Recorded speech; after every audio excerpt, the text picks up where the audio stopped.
Each country has a unique set of scores on each of the 6 Hofstede dimensions.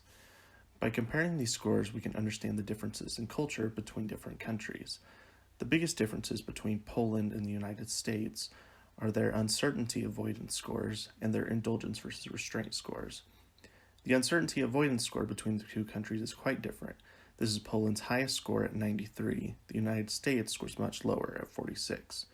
Polish culture feels very uncomfortable with uncertainty, which can result in a certain distrust among others. In Polish culture, a stranger might be approached as an enemy more than as a friend.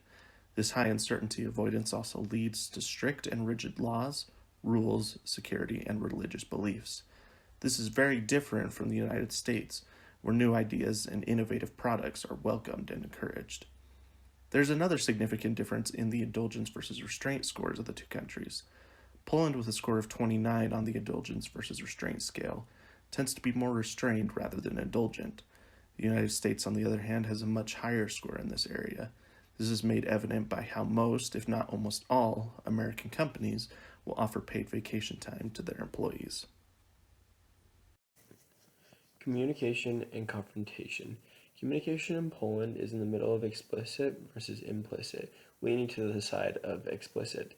Communication, that means in Poland, is precise, simple, and clear, and business seems to be quicker whenever using English, and it's best to speak slowly and use short sentences.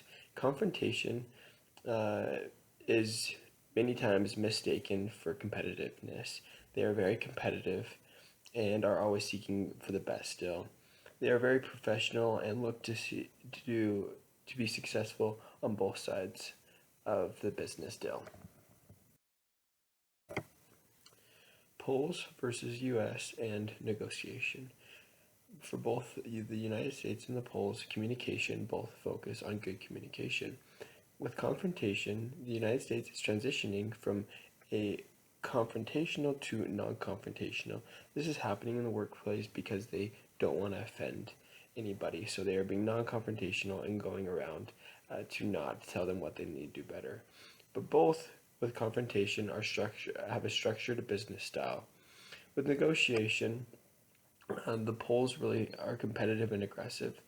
They don't overshare with information, and the best practices is to open the business deal with an offer that is in the ballpark of what you expect. That is one way to gain trust, and for them to understand that you aren't trying to take advantage or do better than them in the deal. Although Poland tends to be competitive and aggressive during negotiations, they may be swayed by a trusted business partner or persuasive offer. They need to be attentive to any overpowering, controlling, and deceptive negotiation tactics to avoid being misled. They will succeed by seeking an understanding for both parties and maintaining composure under pressure. If the partner is trying to take advantage of them, then refusing a deal is a good idea. For the most part, Poland stays close to the world averages of the 12 economic freedom indexes. Poland is ranked 46, and that is just barely above the middle of the pack of all the country's rankings. Also at ranking 46, Poland is considered a moderately free position on the economic freedom index scale. Some of the greatest differences in the scores between Poland and the world averages come from the investment freedom and financial freedom scores. Poland's 12 index numbers reflect a country that still lacks the appropriate amount of trust in their government that is required for a country to succeed.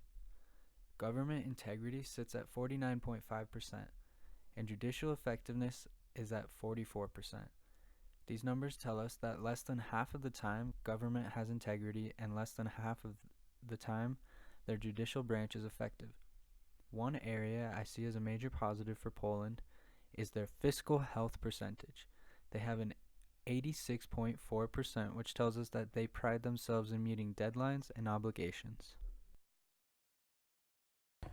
Starting a business in Poland can have its benefits if you know the kind of culture that you need to adopt in order to do business properly here.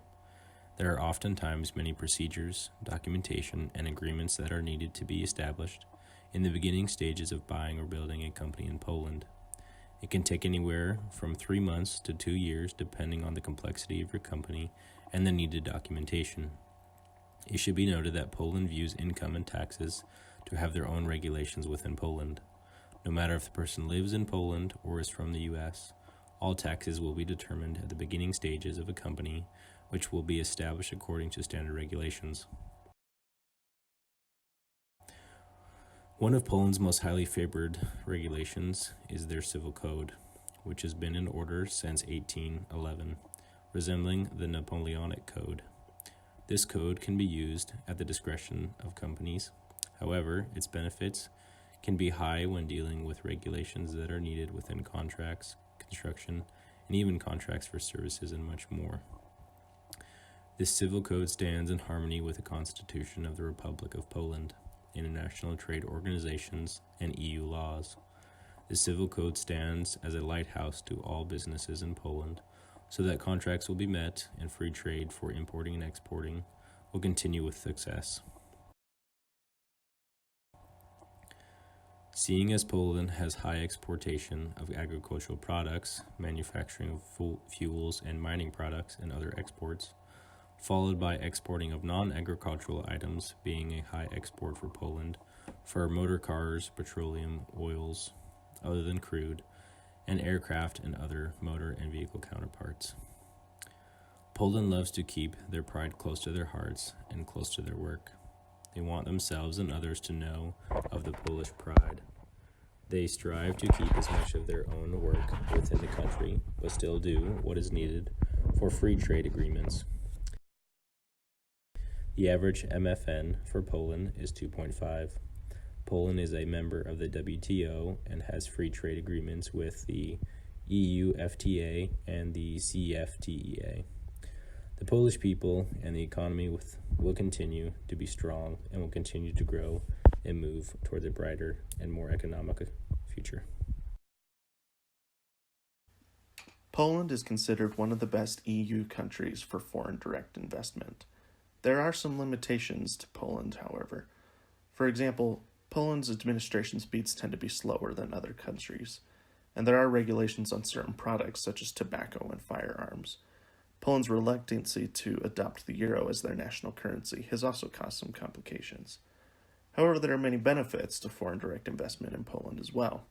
The World Bank Group's publication Doing Business 2019 ranks Poland 33rd out of 190 countries in ease of doing business. As an EU member, Poland also has access to free trade with other members of the EU, such as neighbors Germany and Czechia. Special Economic Zone, or SEZ tax exemptions, are also a big benefit to foreign direct investment in Poland, and their location in Europe offers great access to trade with Germany and Czechia, as previously mentioned, but also with non-EU countries such as Ukraine. Purchasing power parity, gross national income, and gross domestic product. Poland in 2018, for the gross national income based on the PPP, is 14,150. The GNI per capita is the gross national income converted to the US dollars using the World Bank Atlas method, divided by the mid-year population. They have had very big fluctuations over the last 5 years, but really improved over the last year. This means that the dollar value of the final income per person went up. In 2018, it was part of the highest income group, although it was one of the lowest countries. That is something to be very proud of, because it is part of the bigger countries that was more well off. Poland's inflation rate. Poland's inflation rate is comparable to that of the United States. In 2018, the consumer prices had an inflation rate of 1.8%. Although it has risen to 1.8% and almost doubling in the last 5 years, it is in a very good place. In the last year alone, it has gone down and become more steady for Poland to be able to rely on the inflation rate from fluctuating in such great measures. Poland has very stable economic and financial stability. Because of this, they are one of the most attractive locations within the European Union to foreign investors. Not only has inflation not been an issue in recent years, but their lending interest rates have remained constant as shown on this graph. Low tax rates also appeal to foreign investors because the money not being spent in taxes can be put back into the company, ultimately increasing their profits.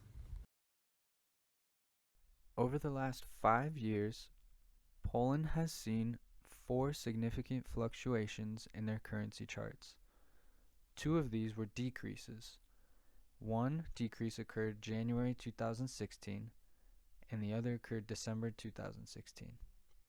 The other 2 major fluctuations were increases. One major increase occurred in October 2014, and the other one was January 2018. It was really interesting to look at Poland's currency exchange rate over the past 5 years. One thing that is constant with Poland's exchange rate is that it is never constant. It's like that one saying that goes, the only thing that doesn't stop changing is change. Based off of the last 5 years' zloty currency charts, there really is no telling which way the zloty's value is going to go. There are increases and decreases, but there are no pattern to their fluctuations. This causes a great deal of risk for any company looking to do business within Poland or with Poland. Drones in Poland would be a great asset in many ways. First being that these drones can allow for video surveillance, which would help businesses and property owners protect their assets, equipment, and any other land or property that they owned. These drones will help the economy as a whole by lowering the crime rate. These drones can also be used for package and asset delivery, which will cut down on emissions, which is a major problem that needs to be resolved for the Polish country. These drones will also bring in many jobs for drone drivers, business partners, drone maintenance workers, and much more. American fast food chains are on the rise in Poland. 7 out of 10 top-voted fast food restaurants were American, including Burger King, McDonald's, KFC, and Domino's. With the great reputation of American food chains, a new dessert-style restaurant would most likely be a great addition to the economy. Waffle Love originated in Provo, Utah, and offers the highest quality waffle. They use imported pearl Belgian sugar to create their dough and cook it in the best waffle irons available. Poland's capital, Warsaw, has one waffle restaurant for its 1.7 million inhabitants, leaving the market wide open. Waffle Love's uniqueness and flavor will quickly win the hearts of the Polish. A new business idea that we had was a company called HelloFresh in Poland. What HelloFresh is a meal kit service that delivers to your home. It is a weekly subscription that brings you all of the ingredients for dinner that night and for the rest of the week. It is a business idea for Poland because of half of Poland's population doesn't have cars. This means that with individuals that are far away from grocery stores or wherever they may be in Poland aren't able to get to their grocery store, this business would let individuals have home-cooked meals without leaving their home due to not being able to get to stores because of financial reasons or whatever it may be in their lives.